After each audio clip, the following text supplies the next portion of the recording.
ક્યાંય બીજે દ્રષ્ટિ ફેરવા જેવી બીજું શું કામ છે? જાણવું તો પણ આત્માને જાણવું એમ. નિશ્ચય નહીં એ તો જ્ઞાનનો સ્વભાવ, આત્માનો સ્વભાવ જ્ઞાન અને જ્ઞાનનો સ્વભાવ આત્માને જાણવું તે એમ. હવે એટલું જો એ નિશ્ચયની પક્ષમાં આવી જાય, અનુભવ કરી લઈએ, પછી અનુભવ કર્યા પછી પર જણાય એને વ્યવહાર કહેવામાં આવે. પણ પેલાથી વ્યવહારને યાદ ન કરવો, નિશ્ચયને યાદ કરો, વ્યવહારને ભૂલી જાઓ. વ્યવહારનું વિસ્મરણ કરો તમે, કેમ કે વ્યવહારનો પક્ષ અનાદિકાળનો છે. પરનું કરવું ને પરનું જાણવું એ અજ્ઞાનનો પક્ષ છે, અનાદિકાળનો. એ છોડી દે કે પરનું જાણવું નહીં, હું તો જાણનાર જણાય છે, બીજું કઈ મને જણાતું નથી. જ્ઞાન સ્વભાવ આત્માનો નિશ્ચય કરીને પછી આમાં લખેલું જ બધું હોય, હું કહું છું આમાં છે. આત્માનો સ્વભાવ જ્ઞાન ને જ્ઞાનનો સ્વભાવ આત્માને જાણવું એ આવશે, હમણાં પ્રોસેસમાં આવશે. આત્માનો નિશ્ચય કરીને પછી જો પ્રથમ અને પશ્ચાત આવ્યું ને, પ્રથમ શબ્દ આવ્યો, હવે પશ્ચાત. પછી શું કરવું, પહેલા શું કરવું ને પછી શું કરવું. પહેલા કેટલા મંદિરો બંધાવવા, કેટલા પુણ્યદાન કરવા, કેટલા ઉપવાસ કરવા, કે ના એ પેલું છે જ નહીં, એ પેલું નથી. પણ એ તો પેલું જ નથી. ત્યારે પેલું શું છે કે હું જ્ઞાન સ્વભાવી આત્મા છું એમ નિશ્ચય કરી પેલું છે. ગુરુદેવ અડધો કલાક સુધી કહ્યું ને ઓલા વિડીયો, પ્રથમ આત્માને જાણી. 17-18 આવે છે કે પ્રથમ આત્માને જાણ એટલે અનુભવ કર. હવે એ અનુભવ કરવા પહેલા તો નિર્ણય કર, એ પહેલી લીટીમાં નિર્ણય અને પછી આત્માનો અનુભવ, બે વાત આમાં આવી ગઈ, બધી આવી ગઈ. ચૂકતે સાર આખો છે. પછી શું કરવું કે પછી આત્માની પ્રગટ પ્રસિદ્ધિ માટે ઓલી પરોક્ષ પ્રસિદ્ધિ હતી. પરોક્ષ પ્રસિદ્ધિ નિર્ણયમાં હતી કે હું જ્ઞાન સ્વભાવ આત્મા છું, એ મનના સંગે નિર્ણય કર્યો હતો, પણ પરોક્ષ હતો, પ્રગટ નહોતો, પ્રત્યક્ષ નહોતો. આત્માની પ્રગટ પ્રસિદ્ધિને માટે એટલે પ્રત્યક્ષ પ્રસિદ્ધિ માટે પર પદાર્થની પ્રસિદ્ધિના કારણો જે ઇન્દ્રિય દ્વારા અને મન દ્વારા પ્રવૃત્તિ બુદ્ધિઓ તે બધીને મર્યાદામાં લાવીને છોડી દે. પરનું જાણવું, પરનું જાણવું છોડી દે. 5 ઇન્દ્રિય દ્વારા, મતિ જ્ઞાન દ્વારા જે 5 ઇન્દ્રિયો દ્વારા જણાય છે એને મર્યાદામાં લાવ. જ્ઞાનને, એ જ્ઞાન મર્યાદા બહાર ગયું છે. જ્ઞાન છે આત્માનું અને આત્માને જાણવાનું છોડી અને મર્યાદા બહાર ગયું. સતી સ્ત્રી હોય એ વ્યભિચારી પુરુષની જાય તો એ મર્યાદા બહાર ગઈ છે, સતી કહેવાય નહીં. સમજી ગયા? એમાં જ્ઞાન છે આત્માનું અને આત્માનું જ્ઞાન બહાર દોડે છે. પર પદાર્થને પ્રસિદ્ધિ કરે, આ ખાટું ના મીઠું ને લાંબુ ને કાળું ને ધોળું છોડી દે, બધું બંધ કરી દે. એ જ્ઞાન મર્યાદા બહાર ગયું છે તારું. આપણો દીકરો પબમાં બેઠો હોય તો બાપ કહે કે આ તો મર્યાદાથી બહાર ઓળંગી ગયો, એમ એના જેવું છે કે આપણા કુટુંબને ન શોભે તો મર્યાદા બહાર ધંધો કરી રહ્યો છો. આપણને ન શોભે આ દારૂ પીવાનો કે આ આપણને શોભે. એમ જ્ઞાનીઓ કે છે કે તારા મતિ જ્ઞાનનો જે વ્યાપાર છે, ઇન્દ્રિય જ્ઞાનનો વ્યાપાર, એ પર પદાર્થની પ્રસિદ્ધિના કારણ છે. એ પરને પ્રસિદ્ધ કરે છે. ઇન્દ્રિય જ્ઞાન આત્માને પ્રસિદ્ધ કરવાની તાકાત જ નથી. એટલે પરને પ્રસિદ્ધ કરે છે એવી જે ઇન્દ્રિયો દ્વારા અને મન દ્વારા, 5 ઇન્દ્રિય અને 6ઠું મન, એના દ્વારા પ્રવૃત્તિ બુદ્ધિઓ એટલે જ્ઞાનનો વ્યાપાર, તે બધીને સગળીને કઈ બાકી રાખ્યા સિવાય હવે પરનું જાણવું ટોટલ બંધ કરી દે. સાવ વેક્યુમ બ્રેક મારી દે. એ વેક્યુમ બ્રેક કેવી રીતે લાગે કે શ્રદ્ધાનું બળ લાય કે પરને હું જાણતો જ નથી, ત્યારે જાણવાનું મન થશે. તમે જાણવાની પર્યાયને આમ લેશો તો નહીં આવે. ઇન્દ્રિય જ્ઞાનને નહીં રોકી શકો. પણ જો શ્રદ્ધાનું બળ આવે કે હું પરને જાણતો જ નથી, ત્યારે એ શ્રદ્ધાના બળે એ પરિણતિ અંદરમાં આવી જશે, વાં બંધ થઈ જશે જાણવાનું. બુદ્ધિ તે બધીને મર્યાદામાં લાવીને, એ મર્યાદા બહાર જ્ઞાન ગયું હતું એને અંદરમાં વર્તુળમાં, આ વર્તુળ બધું આવી જાય. નિરોધી યા કે અંદરમાં તારા જ્ઞાનને અંદરમાં લાય. જ્ઞાનને વિષય આત્મા, જ્ઞાનને વિષય જોઈ છે આત્મા. હવે જ્ઞાનને વિષય આપ્યો પર પદાર્થ, અનુભવ કેદી થાય? ન થાય.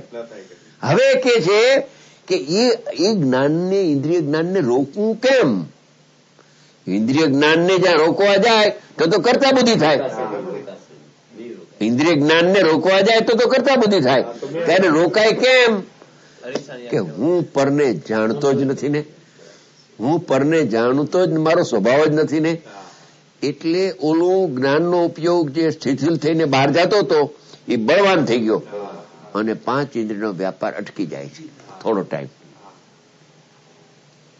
મર્યાદામાં લાવીને જેણે એટલે અનુભવ કરવાની તૈયારી વાળો આત્મા, સાધક હમણાં થશે, અનુભવ થશે એવો આત્મા મતિ જ્ઞાન તત્વને, એટલે મતિ જ્ઞાનના સ્વરૂપને આત્મસન્મુખ કર્યું છે. હવે એ જે પરસન્મુખ હતું મતિ જ્ઞાન, એ આત્મસન્મુખ થયું. હજી અનુભવ નથી થયો. મતિ જ્ઞાન આત્માને સન્મુખ થયું, હજી થોડીક પ્રોસેસ બાકી છે શુદ્ધ જ્ઞાનની. હવે શુદ્ધ જ્ઞાન આવશે હમણાં, બળવાન મતિ જ્ઞાન પૂર્વક શુદ્ધ જ્ઞાન થાય બહાર, અને પરની પ્રસિદ્ધિ બંધ થઈ ગઈ. હવે મતિ જ્ઞાનમાં આત્મા આવ્યો, જણાયો એટલે અનુભવ પહેલા એની સન્મુખ થયું. મતિ જ્ઞાન વળ્યું, એ બાજુ વળ્યું, એ પર તરફ જતું હતું, એ અંદરમાં વળ્યું. હવે મતિ જ્ઞાન પછી તરત જ ઉત્તરો ક્ષણે તરત જ મતિ જ્ઞાનનો વ્યાપાર ઉપયોગરૂપ બંધ થાય છે, લબ્ધરૂપ થઈ જાય છે, અને શુદ્ધ જ્ઞાનનો વ્યાપાર ઉપયોગરૂપ થાય છે. જયારે મતિ જ્ઞાનનો ઉપયોગ પર તરફ હતો ત્યારે એ મતિ જ્ઞાન સ્વ તરફ વળ્યું, અને મતિ જ્ઞાનનો ઉપયોગ આત્મસન્મુખ થયો ત્યાં સુધી શુદ્ધ જ્ઞાનનો વ્યાપાર નહોતો, લબ્ધરૂપ હતો. હવે જયારે શુદ્ધ જ્ઞાન એ હવાલો આપ્યો આત્માનો કે આ આત્મા મને જણાય છે, ત્યાં શુદ્ધ જ્ઞાન એને હવાલો લઈ લીધો. એ શુદ્ધ જ્ઞાન પછી કામ કરવા માંડ્યું. શુદ્ધ જ્ઞાન આત્મસન્મુખ થાય છે, હમણાં આવશે વિગત. એ શુદ્ધ જ્ઞાનમાં જે નયના વિકલ્પો હતા એ છૂટવા માંડે છે, અને શુદ્ધ જ્ઞાન પણ આત્મસન્મુખ થઈ જાય છે. ત્યારે ઓલું જે મતિ જ્ઞાન છે એ લબ્ધરૂપ થાય છે. એક સાથે બે ઉપયોગ ન હોય, કાં મતિ જ્ઞાનનો ઉપયોગ હોય ને કાં શુદ્ધ જ્ઞાનનો ઉપયોગ હોય, પણ મતિપૂર્વક શુદ્ધ થાય. નિયમ દર્શન ઉપયોગ પૂર્વક મતિ જ્ઞાન થાય, મતિ જ્ઞાન પૂર્વક શુદ્ધ જ્ઞાન થાય, અને શુદ્ધ જ્ઞાનમાં આત્માનો અનુભવ થાય. એવું સૂક્ષ્મ છે કે પકડાય નહીં, એને આપણે પકડવાની જરૂર નહીં કે આ દર્શન ઉપયોગ થયો, આ મતિ જ્ઞાન થયો, આ શુદ્ધ જ્ઞાન કઈ, એ ભેદને જાણવા જવું જ નહીં. આ તો સર્વજ્ઞ ભગવાને કહ્યું છે કે એ પહેલા મતિ જ્ઞાન આત્મસન્મુખ થાય છે, પછી શુદ્ધ જ્ઞાનના વિકલ્પો છૂટે ને અનુભવ થાય છે. આખી પ્રોસેસ એને બતાવી. પણ આપણે આ મતિ જ્ઞાન, આ શુદ્ધ જ્ઞાન પર્યાર્થિક નહીંની આંખ તો બંધ કરવાની છે. પર્યાયને જોવાનું નથી, પણ પર્યાય કેને વિષય કરે છે એને જુઓ. જ્ઞાન સ્વભાવે આત્મા હું છું, બસ.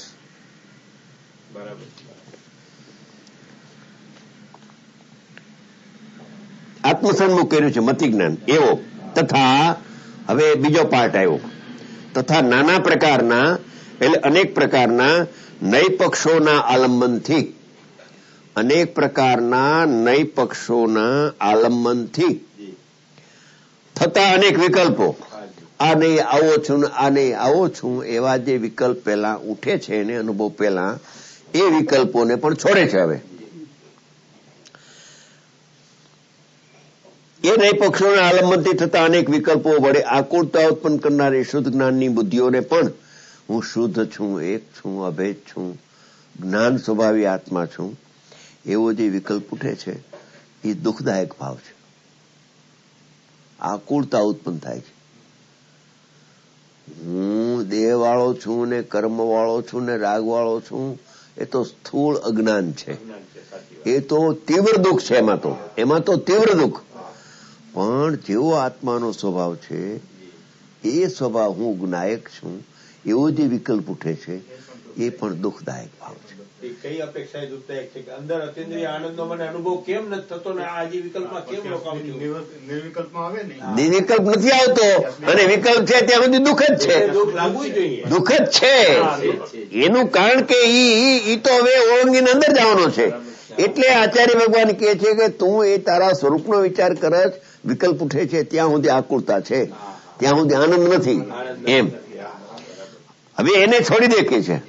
એ આકુળતા બતાવે છે એટલે એ છોડે છે ને. એ આકુળતા કેમ શબ્દ લખો કે જેવો આત્માનો સ્વભાવ છે એવો વિકલ્પ ઉઠાવીશ તો પણ દુઃખ છે. વિકલ્પ માત્ર દુઃખનું કારણ છે. રાગ મિશ્રિત જ્ઞાનનો વ્યાપાર, રાગ મિશ્રિત જ્ઞાનનો વ્યાપાર એવો વિકલ્પ ઉઠે, એ વિકલ્પને પણ છોડી દે. દુઃખ છે. હા, કે છે બુદ્ધિઓને પણ મર્યાદામાં લાવી, એ આકુરતા ઉત્પન્ન કરનારી શુદ્ધ જ્ઞાનની બુદ્ધિઓને પણ મર્યાદામાં લાવીને. જો વિકલ્પ ઉઠે છે ને એ શુદ્ધ જ્ઞાન મર્યાદા બહાર હતું. મતિ જ્ઞાન પરને પ્રસિદ્ધ કરે છે એ તો મર્યાદા બહાર હતું. હવે જે શુદ્ધ જ્ઞાન છે એ પ્રત્યક્ષ આત્માનો અનુભવ કરવો જોઈએ, એને બદલે જેવો આત્મા છે એવો વિકલ્પ ઉઠાવે છે, એ શુદ્ધ જ્ઞાન મર્યાદા બહાર છે.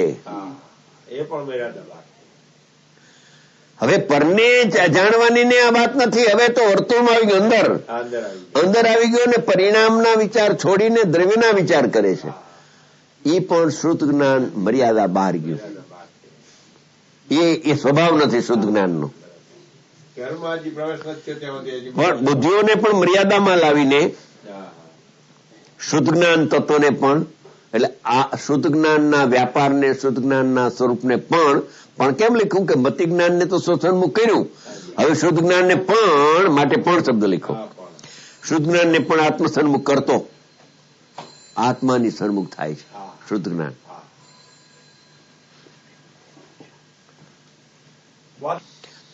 અત્યંત વિકલ્પ રહિત થઈને, અત્યંત સર્વથા કોઈ પણ પ્રકારનો વિકલ્પ નથી. પોતાના સ્વરૂપ સંબંધેનો બધો વિકલ્પ છૂટી જાય છે. અત્યંત સર્વથા વિકલ્પ રહિત થઈને તત્કાળ જે સમયે બધા વિકલ્પ છૂટે છે તે સમયે તત્કાળ તત્ક્ષણ તે સમયે નિજ રસથી પ્રગટ થતા ચૈતન્ય રસ, આનંદનો રસ એને આવ્યો અનુભવના કાળમાં. નિજ રસથી જ પ્રગટ થતા આદિ મધ્ય અંત રહિત અનાકુળ કેવળ એક આખાય વિશ્વના ઉપર જાણે કે તરતો હોય તેમ અખંડ પ્રતિભાસમય અનંત વિજ્ઞાન ઘન પરમાત્મા રૂપ સમયસારને, જો આ બધા સમયસારના વિશેષણ. જયારે સમયસારને આત્મા અનુભવે છે, શુદ્ધ આત્માને અનુભવે છે, તો એ જે અનુભવનો વિષય છે, અનુભવે છે શુદ્ધ આત્માને, તો એ અનુભવનો વિષય કેવો છે? અનુભવનો વિષય શુદ્ધ આત્મા જે અનુભવમાં આવે છે એ વિષય કેવો છે? કે આદિ મધ્યંત રહિત, એટલે અનાદિ અનંત, જેની શરૂઆત નથી, જેનો અંત નથી, નાશ નથી. બરાબર. બીજું, આત્મા કેવો છે? અનાકુળ આનંદથી ભરેલો છે, જેમાં આકુળતા દુઃખ નથી. બરાબર. કેવળ એક, ઓનલી એક જ, અનેક પણ એમાં નથી. અનાદિ અનંત એક છે આત્મા. આખા વિશ્વના ઉપર જાણે કે તરતો હોય તેમ, એટલે આખા વિશ્વથી જુદો, વિશ્વની હારે કાંઈ લેવા દેવા નથી, જુદો ને જુદો. આખા વિશ્વ ઉપર જેમ સમુદ્ર ઉપર વાણ તરે છે તો વાણ જુદું સમુદ્રથી છે, એમ આખા વિશ્વની હારે કાંઈ સંબંધ નથી. હું તો જુદો અને જુદો આત્મા છું. આખા વિશ્વના ઉપર જાણે કે તરતો હોય તેમ, એટલે જુદો, તેમ અખંડ પ્રતિભાસમય આ આત્મા છે એ જ્ઞાનમય છે. તો અખંડ જ્ઞાનમય, અખંડ દર્શનમય માત્ર પ્રતિભાસનો પુંજ છે. એમાં કોઈ ખંડ જ્ઞાન નથી. એમાં 5 મતિ જ્ઞાન, શ્રુત જ્ઞાન એવા ભેદના ખંડ પણ નથી, કેવળ જ્ઞાનનો ભેદ પણ એમાં નથી. તો અખંડ એકલો પ્રતિભાસમય જ્ઞાનની મૂર્તિ આત્મા છે. પ્રતિભાસમય એટલે જે પરપદાર્થ જ્ઞાનમાં જણાય એવી સ્વચ્છતા જ્ઞાનમાં છે. તો એ સામો પદાર્થ જે બિંબ છે એનું અહીંયા પ્રતિભાસ થાય, એને પ્રતિબિંબ કહેવાય. તો આ જે ચૈતન્ય મૂર્તિ જવહર જ્ઞાન જ્યોતિ છે એ પ્રતિભાસમય છે, એટલે જ્ઞાનમય, દર્શનમય છે. પ્રતિભાસમય એટલે જાણવો અને દેખવાના સ્વભાવમય આત્મા છે. એમાં ભલે પરપદાર્થો જણાય તો જણાવ, પણ એ તો પ્રતિભાસમય, અખંડ પ્રતિભાસમય, અખંડ જ્ઞાનમય, અખંડ દર્શનમય છે.